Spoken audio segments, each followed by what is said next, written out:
सच के साथ। नमस्कार, सिटी वाराणसी लाइव में आपका स्वागत है। मैं हूं सौम्या चौरसिया। चलिए डालते हैं अब तक की प्रमुख हेडलाइंस पर एक नजर। आप कार्यकर्ताओं का जिला मुख्यालय पर मटका फोड़ प्रदर्शन, सरकार पर लगाए गंभीर आरोप। पेंशन योजना की बहाली को लेकर माध्यमिक शिक्षक संघ का DIOS ऑफिस पर धरना। भाजपा महिला मोर्चा प्रदेश अध्यक्ष गीता शाक्य पहुंची काशी, महिला मोर्चा की गतिविधियों का किया जायजा। और हिंद समाज किसान समिति ने DM को सौंपा ज्ञापन, किसानों की समस्याओं के निस्तारण की उठाई मांग। अब खबरें विस्तार से। ओम प्रकाश राजभर ने एक बार फिर से PM मोदी और CM योगी पर जमकर निशाना साधते हुए कुंभ के आयोजन में भ्रष्टाचार करने का आरोप लगाया है। साल 2019 में हुए प्रयागराज कुंभ को लेकर आई कैग की रिपोर्ट पर उत्तर प्रदेश में सियासत जारी है। बुधवार की सुहेलदेव भारतीय समाज पार्टी के अध्यक्ष और पूर्व मंत्री ओम प्रकाश राजभर ने वाराणसी में कहा, मुख्यमंत्री योगी आदित्यनाथ झूठ बोलते हैं, वो अपने गिरेबान में झांक कर देखे। कैग की रिपोर्ट आ गई है। धर्म में भी भाजपा ने योगी राज में भ्रष्टाचार ही किया है। ओम प्रकाश राजभर ने प्रधानमंत्री नरेंद्र मोदी पर भी जमकर निशाना साधा। उन्होंने कहा कि भाजपा की एक शाखा RSS है और उसका कार्यालय नागपुर में है। वहां झूठ बोलने की ट्रेनिंग दी जाती है। उन्हें सिखाया जाता है कि झूठ बोलो और लूटो। आम आदमी पार्टी के संजय सिंह बहुत सही बात कह रहे हैं। भ्रष्टाचार के जो भी आरोप वो भाजपा नेताओं पर लगा रहे हैं वह सही है। इस मुद्दे पर हम उनके साथ खड़े मिलेंगे। प्रधानमंत्री ने कहा है कि अच्छे दिन आएंगे, किसके आएंगे पता नहीं। प्रधानमंत्री ने कहा कि महंगाई कम होगी, कब कम होगी वो भी पता नहीं। भाजपा की सरकार भ्रष्टाचाार, अराजकता, लूटपाट और गुंडाराज वाली सरकार है। कै की रिपोर्ट आई है, कै की रिपोर्ट पर आपने UPO को घेरा था। अब मोटरसाइकिल से तुम मिट्टी ढोए हो। आप बताओ क्या जवाब है उसका? कहेंगे कि कै की रिपोर्ट गलत है। अगर ये महाराष्ट्र में होती, राजस्थान में रिपोर्ट होती, अब तक की बाजा बजाने लगे होते पूरे देश में।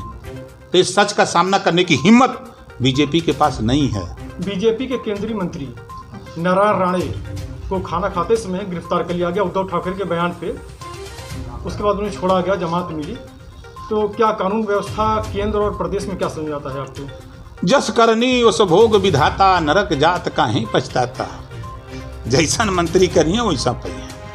सांसद अतुल राय के मामले में पीड़िता इंसाफ मांगते मांगते आखिर अलविदा कर गई दुनिया। किस रूप में देखते? क्या भारतीय जनता पार्टी उस महिला के साथ और उस महिला के दोस्त के साथ खड़ी नहीं थी?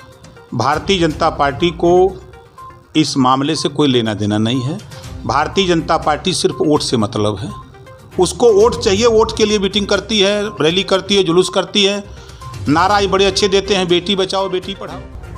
हिंद मजदूर किसान समिति ने जिला प्रशासन को ज्ञापन सौंपते हुए किसान की समस्याओं के निस्तारण की मांग की। हिंद मजदूर किसान समिति के बड़ी संख्या में किसानों द्वारा बुधवार को जिलाधिकारी के कार्यालय पर पहुंचकर मुख्यमंत्री उत्तर प्रदेश के नाम DM को ज्ञापन सौंपा। इस अवसर पर हिंद मजदूर किसान समिति के जिलाध्यक्ष राजेश सिंह ने कहा कि आज हम हिंद मजदूर किसान समिति के किसानों ने उत्तर प्रदेश के विभिन्न जिला मुख्यालयों पर वाराणसी, जौनपुर, चंदौली, मैनपुरी, मुजफ्फरनगर, मेरठ, बिजनौर, गाजियाबाद इत्यादि से CM योगी को जिलाधिकारी द्वारा एक ज्ञापन सौंपा है, जिसमें किसानों की समस्याओं को लेकर कुछ मांग की गई है। इसमें किसानों द्वारा कहा गया है कि CM योगी ने प्रदेश की उन्नति के लिए जो भी कार्य किए हैं वो वास्तव में प्रशंसनीय है, परंतु फिर भी आज प्रदेश का किसान कुछ समस्याओं से पीड़ित है, जिसके बारे में उनको अवगत कराना है और उन समस्याओं का उन्हें हल चाहिए। पूरे देश में अलग अलग जिलों में जितने भी हिंद मजदूर किसान के सहयोगी हैं, अपने अपने DM कार्यालय पे जिलाधिकारी को एक विज्ञप्ति हम लोग सौंप रहे हैं, जिसमें में मजदूर और किसान की जो हालात हैं, जो समस्याएं हैं, उसको लेकर सरकार को आगाह कर रहे हैं कि सरकार ने वास्तव में गरीबों और मजदूरों के लिए बहुत किया है, लेकिन वास्तव में जो हमारी मूल समस्या है वो अभी तक सरकार उस पर ध्यान नहीं दी है। जैसे किसानों की क्या समस्या है कि हमारी जो फसल, हम लोग मंडियों में फसल लेकर जाते हैं तो 2 दिन 3 दिन 4 दिन खुले आसमान के नीचे फसल को रखकर हमें न बैठने की सुविधा न सोने की सुविधा, वहाँ पर इतना झेला दिया जाता है कि हम मजबूर होकर के बिचौलियों को बेचने पे मजबूर होते हैं। नमामि गंगे परियोजना के अंतर्गत आज काशी हिंदू विश्वविद्यालय परिसर में वृहद पौधारोपण का कार्यक्रम हुआ। बुधवार को नमामि गंगा परियोजना के अंतर्गत महामना मालवीय गंगा शोध केंद्र काशी हिंदू विश्वविद्यालय के चेयरमैन एवं प्रख्यात पर्यावरण वैज्ञानिक प्रोफेसर BD त्रिपाठी के निर्देशन पर चलाए जा रहे प्रशिक्षण इको स्किल गंगा मित्र एवं 137 CETF BNTA 39 गोरखा राइफल्स के संयुक्त तत्वावधान में पर्यावरण संरक्षण अभियान के अंतर्गत वृहद पौधारोपण का कार्यक्रम संपन्न हुआ। प्राथमिक विद्यालय जंगमपुर सुसवाही वाराणसी के अतिथि गंगा मित्र प्रशिक्षण के संयोजक C शेखर, सुसवाही के ग्राम प्रधान गुड्डू पटेल व गोरखा राइफल्स के संत लाल के साथ करीब 50 गंगा मित्रों द्वारा वृहद पौधारोपण किया गया। Ganga Mitra super express team leader Dharmendra Patel व घनश्याम कुमार के नेतृत्व में पौधारोपण कार्यक्रम को सफल बनाया गया। C शेखर संयोजक गंगा मित्र प्रशिक्षण ने गंगा मित्र टीम एवं प्राथमिक विद्यालय प्रांगण में उपस्थित सभी लोगों को संबोधित करते हुए कहा कि प्रकृति में पेड़ पौधे ही केवल ऑक्सीजन के स्रोत हैं। जिस प्रकार विगत कुछ दिन पहले कोरोना काल में ऑक्सीजन की किल्लत हुई और आगे इसकी पुनरावृत्ति न हो, इसके लिए प्रकृति में पेड़ पौधों को बचाना ही एकमात्र विकल्प है। इस कार्यक्रम का संचालन टीम लीडर धर्मेंद्र कुमार पटेल ने किया एवं धन्यवाद ज्ञापन गंगा मित्र घनश्याम कुमार ने दिया। पौधारोपण कार्यक्रम में अनुष्का पटेल, नेहा सिंह, शिवानी तिवारी, अंकिता साकेत, निधि तिवारी, सक्षम तिवारी आदि लोग भाग लिए। इको स्किल गंगा मित्र की ट्रेनिंग लेने के बाद हमारी पूरी टीम 3 वर्षों से लगातार काम कर रही है, जैसे कि पौधारोपण, जल संरक्षण और वो स्वच्छता अभियान हम लोग 3 साल से कर रहे हैं। पूरी टीम मिलकर हम लोग साथ में काम करते हैं। वही आज हम लोग प्राथमिक विद्यालय जंगमपुर में पौधारोपण के लिए आए हैं। पौधे से और जो नेचुरल ऑक्सीजन की कितनी ज़रूरत है। अब जब ऑक्सीजन हमारी ख़त्म हो गई थी तो ऑक्सीजन के दौरान कितना प्रॉब्लम हुआ था। जब ऑक्सीजन पूरा नहीं पड़ रहा था तो देश विदेश सारे एकजुट होकर परेशान, इसकी पूर्ति के लिए परेशानी का सामना करना पड़ा था, जो कि आज हम ये नेचुरल ऑक्सीजन के लिए ये आने वाले समय में पर्याप्त होगा और आने वाले जीव को जीने के लिए ये निहायत ज़रूरी है। शहीद विशाल पांडे के पिता कांग्रेस जनों के साथ आज कमिश्नर दीपक अग्रवाल से मिले और शहीद विशाल के संदर्भ में किए गए वादों को पूरा करने का आग्रह किया। महानगर युवा कांग्रेस के लोगों ने विशाल पांडे के पिता के नेतृत्व में कमिश्नरी कार्यालय पहुंचकर कमिश्नर दीपक अग्रवाल से जम्मू कश्मीर के बड़गांव जिले में शहीद हुए काशी के लाल विशाल पांडे के शहीद होने के बाद 2.5 वर्ष बीतने के उपरांत भी सरकार द्वारा किए गए वादे पूरे न होने पर क्षोभ व्यक्त किया है तथा अपनी लंबित मांगों को लेकर उनके समक्ष विस्तार पूर्वक रखा। बातचीत के दौरान शहीद विशाल पांडे के पिता विजय शंकर पांडे ने बताया कि सरकार तथा सरकार के कई मंत्री हमारे घर आकर हमारे बेटे की शहादत के मौके पर बहुत वादा किए, लेकिन आज तक एक भी वादा पूरा नहीं हुआ, जिसमें चौकाघाट स्थित सांस्कृतिक संकुल में शहीद विशाल पांडे की प्रतिमा लगाने की बात कही गई थी तथा हम लोगों के आवास जिस गली में है वहां मुख्य द्वार बनाने की भी बात कही गई थी और गली का नाम भी शहीद विशाल पांडे के नाम पर रखने की बात भी कही गई थी, लेकिन अभी तक एक भी वादे पूरे नहीं हुए। मंत्री श्री अनिल राजभर जी, मंत्री श्री नीलकंठ तिवारी जी, उप मुख्यमंत्री श्री केशव मौर्य जी ने वादा किया था कि शहीद के नाम की सांस्कृतिक संकुल गिरिजा देवी सांस्कृतिक संकुल में उनकी मूर्ति लगाई जाएगी, घर तक जो है सड़क बनाया जाएगा और गेट लगाया जाएगा, लेकिन अभी तक कोई कार्य पूरा नहीं किया गया और ना ही उनका अभी तक कह करके वादा करके सम्मान नहीं किया गया। उसी को लेकर के आज कमिश्नर साहब से हम कांग्रेस के प्रतिनिधियों के साथ मिले और क्या आश्वासन मिला कमिश्नर साहब की तरफ से? आश्वासन दिया कि हम जल्द से जल्द पूरा कराएंगे। लेते हैं एक छोटा सा ब्रेक। वाराणसी लाइव, सच के साथ। गंगा की लहरों से गलियों के छोर तक, जनता के जोर से बाजारों के शोर तक, सर्किट हाउस और पुलिस कमिश्नरेट तक हम करेंगे सबकी बात।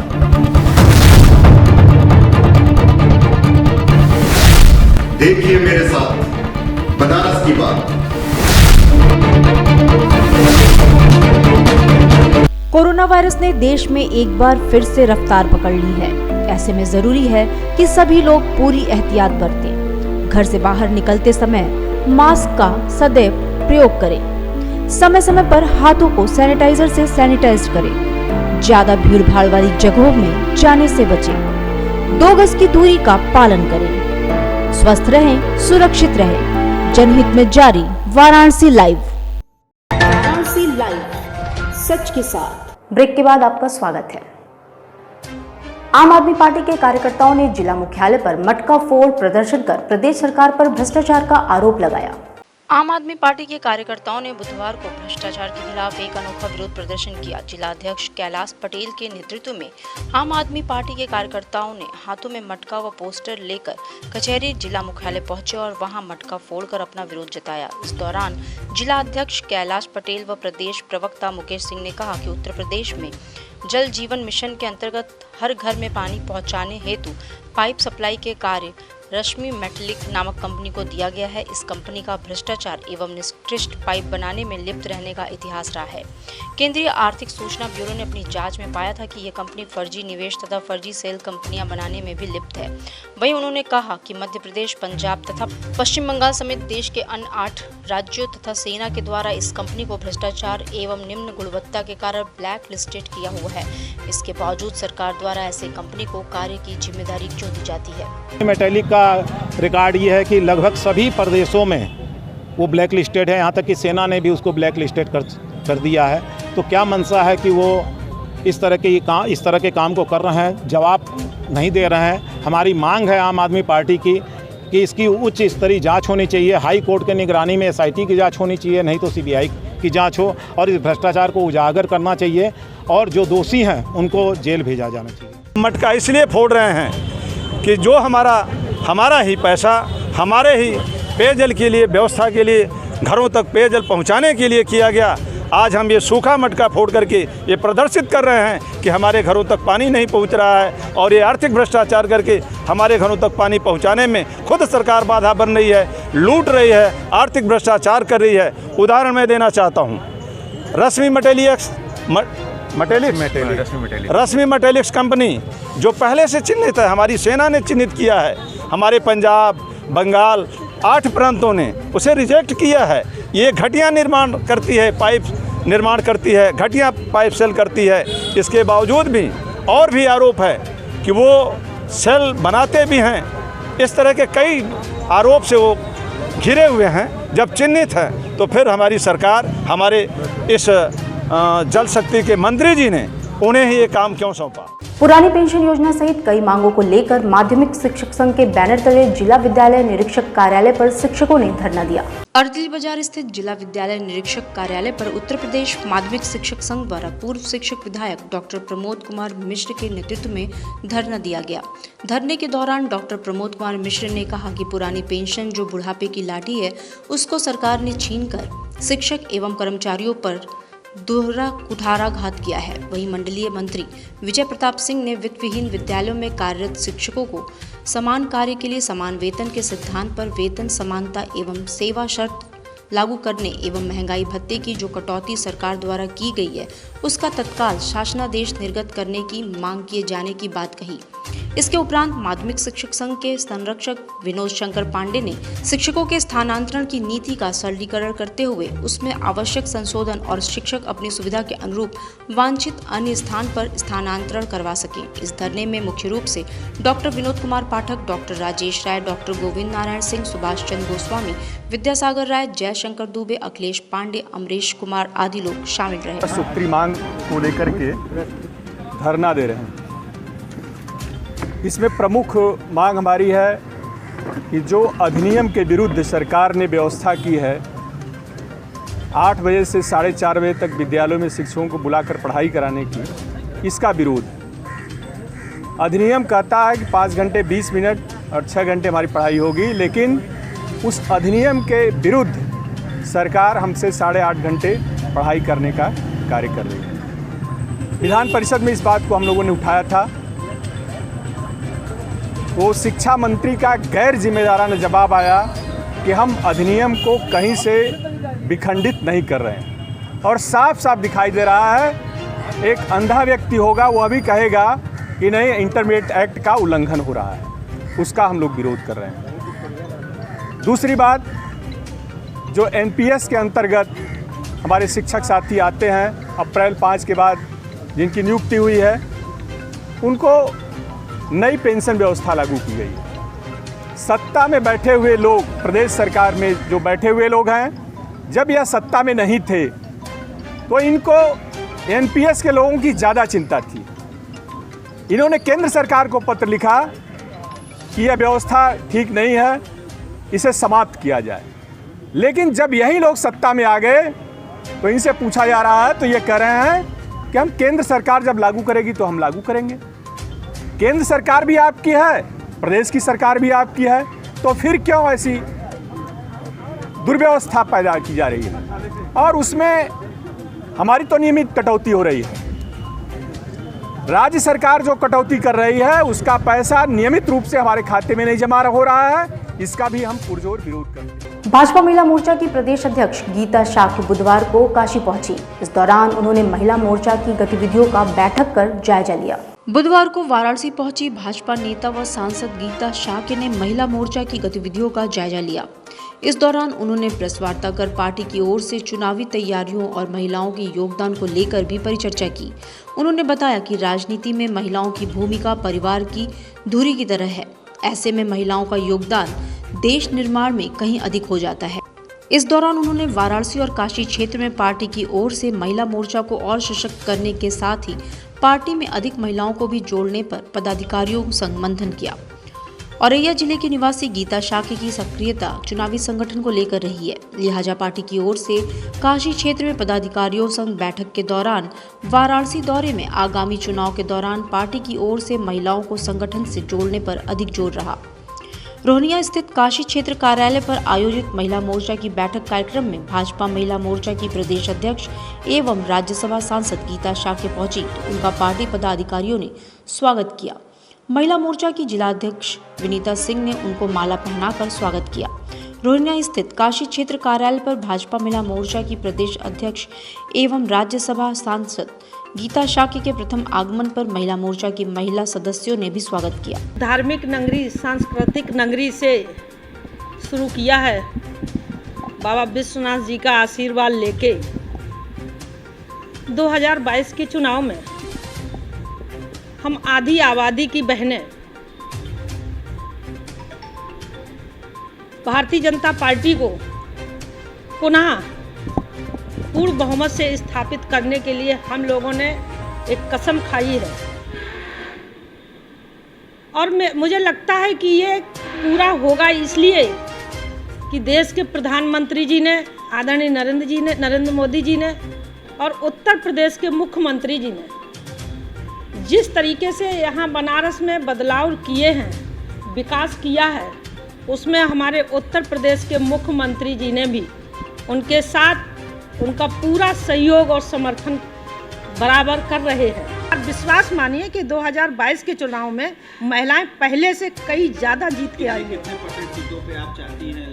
देखिए हमारी बहनें अगर जो 33% मांग कर रही हैं तो 33% की मैं पार्टी से पूरा प्रयास करूंगी, उनके हकों की लड़ाई लड़ूंगी और उनके लिए प्रयास करेंगे कि टिकट निवेदन करूंगी पार्टी से। बुधवार को वाराणसी महिला व्यापार मंडल एवं पूर्वांचल महिला व्यापार मंडल ने बैठक कर 3 सितंबर को तीजोत्सव कार्यक्रम आयोजित करने का निर्णय लिया है। बुधवार को वाराणसी महिला व्यापार मंडल एवं पूर्वांचल महिला व्यापार मंडल द्वारा एक बैठक की गई, जिसमें तीज के कार्यक्रम के बारे में चर्चा हुई, जहां यह तय किया गया कि 3 सितंबर को तीज कार्यक्रम किया जाएगा, जहां सभी सदस्य उत्साह के साथ कार्यक्रम में उपस्थित होकर कार्यक्रम को हर्षोल्लास के साथ मनाएंगे। इस कार्यक्रम में वाराणसी महिला व्यापार मंडल एवं पूर्वांचल महिला व्यापार मंडल के सदस्य एवं पदाधिकारी उपस्थित रहे।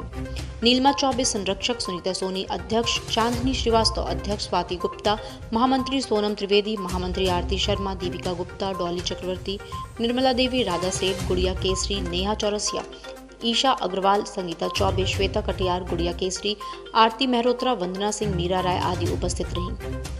तीज का पर्व भाद्रपद में जो मनाया जाता है, उस सुहागिन के तीज पर्व के लिए हम लोगों ने मीटिंग की है और हम लोगों ने डिसाइड किया है कि 3 सितंबर को हम लोग ये कार्यक्रम आयोजित करेंगे। तीज के महोत्सव के लिए अपने एक बैठक बैठाए थे कि आने वाले प्रोग्राम जितने हो रहे हैं, तो हम लोग एक मीटिंग कर रहे थे, तो उसके लिए हम लोग 3 तारीख का डेट फिक्स किए हैं। 3 तारीख को हम लोग तीज का प्रोग्राम करेंगे।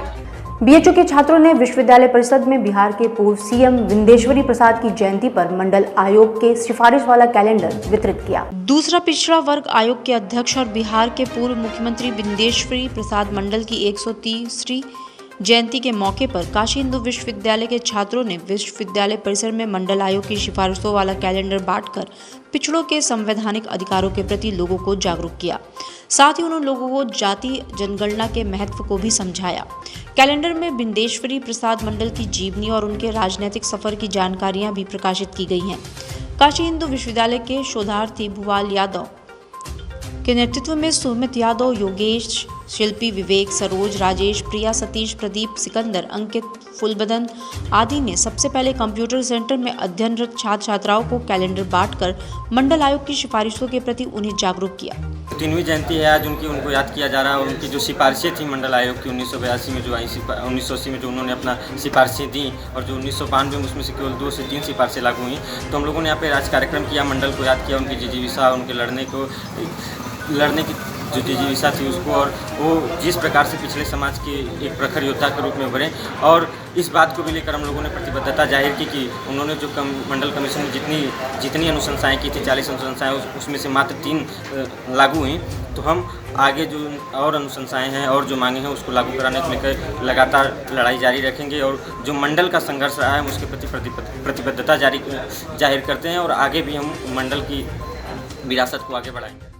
इसी के साथ खबरों का सिलसिला यहीं पर समाप्त होता है। कल फिर मिलेंगे, तब तक के लिए नमस्कार।